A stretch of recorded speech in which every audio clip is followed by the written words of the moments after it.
तालिबानी शासन में लोगों का जीवन कैसे होगा, उन्हें किन नियमों का पालन करना होगा, नियमों का उल्लंघन करने पर उन्हें कौन सी सजा मिलेगी, इसकी एक झलक तालिबान के एक जज ने दी है।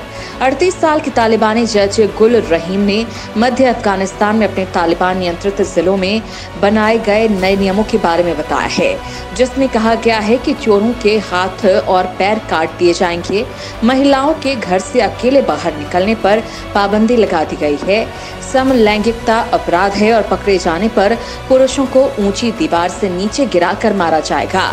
इसके अलावा भी तालिबान की तरफ से लोगों के लिए कई बेरहम नियम बनाए गए हैं।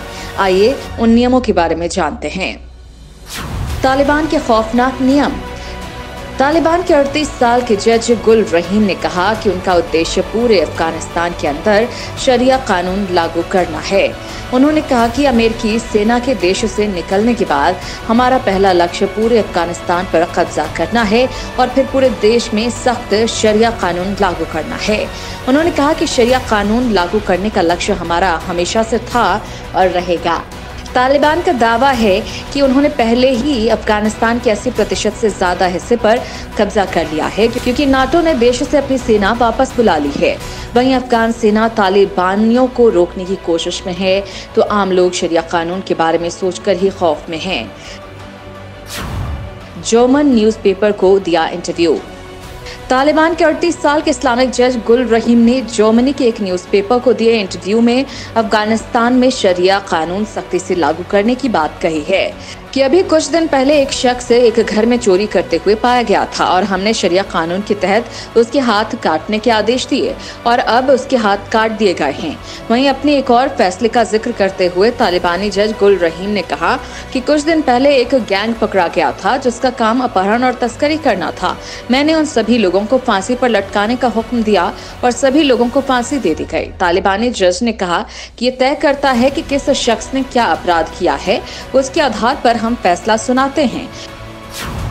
गुनाह के आधार पर सजा। इसके साथ ही तालिबानी जज ने कहा कि कई मामलों में हम पत्थर मारकर जान लेने का हुक्म देते हैं और कुछ मामलों में हम घुटनों को काटने की सजा देते हैं। ये सब उस शख्स के द्वारा किए गए अपराध पर निर्भर करता है।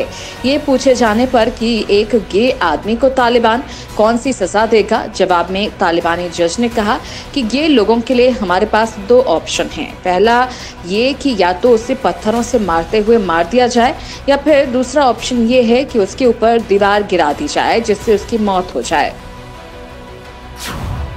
महिलाओं के लिए परमिट। तालिबान के जज ने इंटरव्यू के दौरान कहा है कि मैंने महिलाओं के अकेले घर से बाहर निकलने पर पाबंदी लगा दी है। अब महिलाएं अकेले घर से बाहर नहीं निकल सकती हैं और उनके साथ उनका शौहर, पिता या भाई होना ही चाहिए। ये पूछे जाने पर कि क्या महिलाओं पर थोड़ी नरमी नहीं बरती जानी चाहिए, तालिबानी जज ने कहा कि हाँ, हमने नरमी की भी व्यवस्था की है। महिलाओं को अगर अकेले घर से बाहर जाना है तो उन्हें पहले परमिट लेना होगा। तालिबानी जज ने कहा कि मैंने लड़कियों को स्कूल जाने में बड़ी रियायत दी है। अब लड़कियां स्कूल जा सकती हैं, लेकिन तभी जब स्कूल की सभी टीचर महिला हों और स्कूल के अंदर सभी के लिए हिजाब पहनना जरूरी होगा। तालिबान के जज ने इंटरव्यू के दौरान कहा कि पूरे अफगानिस्तान में शरिया कानून लागू करना हमारा लक्ष्य है और हम उसे लागू करके रहेंगे।